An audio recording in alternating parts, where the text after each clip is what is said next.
હાલો મિત્રો, કેમ છો? સાદા ઢોકળા તો ખાધા થશે, દૂધીના છે, ગુવારના છે, પણ આજે બનાવશું આપણે પાપડી વાલોળના ઢોકળા. આપણે લીધા છે લીલા મરચા, કોથમરી, લીલું લસણ, ટમેટું, બાજરાનો લોટ ને ચણાનો લોટ. તો હાલો હવે બધું આપણે સુધારી લઈએ. ચાર રીતના ઝીણા ઝીણા કટિંગ કરી લેશું આપણે ટમેટાનું. હવે સુધારી લેશું લીલા ધાણા.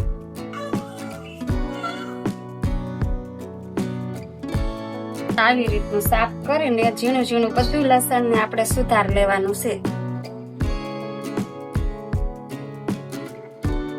આવી રીતનું બધું લસણ આપણું સુધારાઈ જાય પછી લોટમાં બધી વસ્તુ મિક્સ કરીને લોટને મહળી લેવાનું છે. લીલું લસણ સુધારાઈ ગયું છે તો હવે લઈ લઈશું લીલા મરચા. એનું પણ ઝીણું કટિંગ કરી લેશું. જો આપણો બધો મસાલો ઝીણો કટિંગ થઈ ગયો છે તો હવે આપણે વાલોળને એક બાજુથી આ સુધારી લેશું. તો આવી રીતનું વાલોળને એક બાજુથી ને પટ્ટી ખોલવાની છે. પછી આવી રીતની ખોલી નાખવાની બધી વાલોળ. કદાચ છે ને આડી તૂટી જાય કે કપાઈ જાય તો મૂંઝાવાનું નહીં, તોય આપણો મસાલો તો ભરાઈ જવાનો જ છે આમાં. આ રીતની બધી વાલોળ ખોલી લેવાની છે આપણે.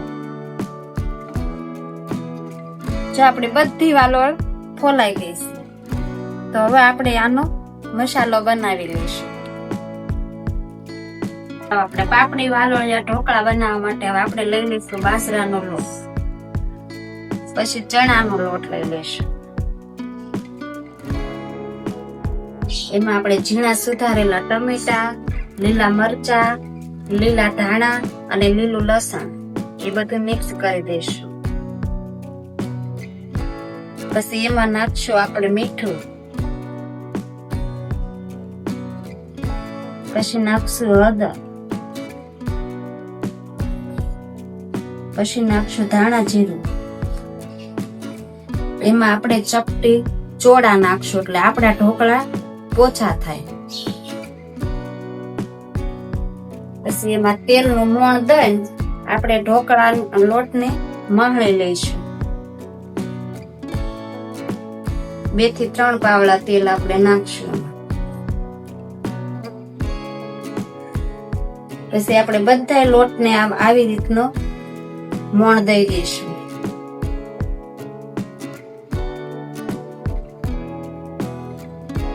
બધો લોટ આપણો મિક્સ થઈ જાય પછી 2-3 ટીપા પાણી લઈ લઈશું.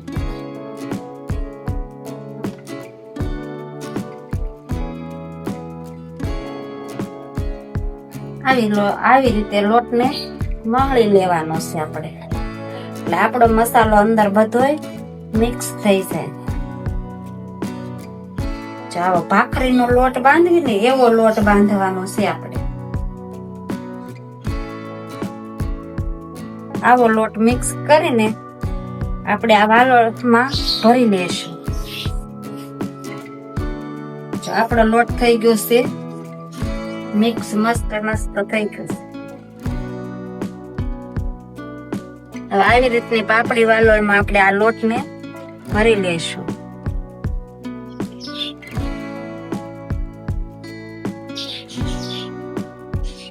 આવી રીતની બધી વાલોળમાં આપણે લોટને ભરી લઈશું.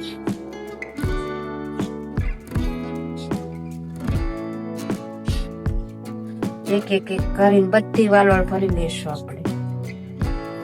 જો આપણી બધી વાલોળ ભરાઈ ગઈ છે. 250 ગ્રામ વાલોળમાં 2 વાટકી આપણે લોટ લીધો હતો તો બધો મસાલો આપણો પૂરો થઈ ગયો છે. જો બધી વાલોળ આપણી ભરાઈ ગઈ છે. હવે આપણે ઢોકળિયામાં 1 લીટર પાણી નાખીને બાફા મૂકી દઈશું. 1 લીટર પાણી ઢોકળિયામાં નાખશું આપણે. એને આપણે બાફા મૂકી દઈશું. 10-15 મિનિટ લગી આપણે વાલોળને બાફા મૂકી દઈશું.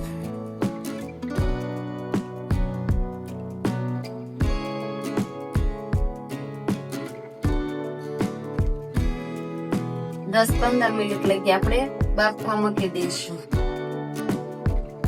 જો 10-15 મિનિટ થઈ ગઈ છે તો આપણે જોઈ લેશું ઢોકળા થઈ ગયા છે કે નહીં.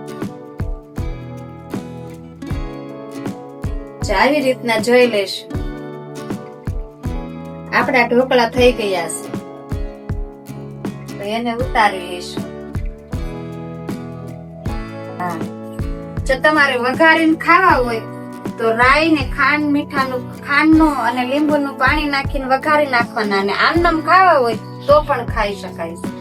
જો આપણે ઢોકળાને આવી રીતના એક પાવડો તેલ નાખીને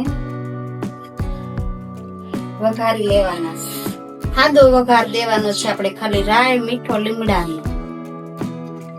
જો આપણા ઘરમાં નાના બાળકો હોય એને વાલોળનું શાક તો નો જ ભાવતું હોય, પણ ઢોકળા ખાવાની મજા આવે. આવી રીતે રાઈ નાખીને વઘારી લેવાના. રાઈ ફૂટી જાય એટલે એમાં મીઠો લીમડો નાખીને ખાંડ ને લીંબુનું પાણી નાખીને ખાટા મીઠા ઢોકળા બનાવવા. ખાટા મીઠા ઢોકળા બનાવીએ એટલે છોકરાને બહુ મજા આવે. આવી રીતના આપણો વઘાર તૈયાર થઈ જાય તો તેમાં બાફેલા ઢોકળા નાખી દેવાના.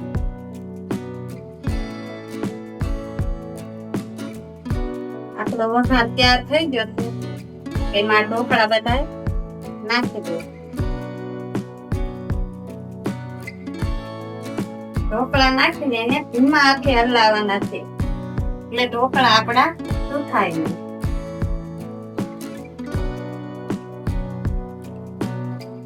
જો આપડા થઈ ગયા છે પાપડી વાલોળના ઢોકળા તૈયાર.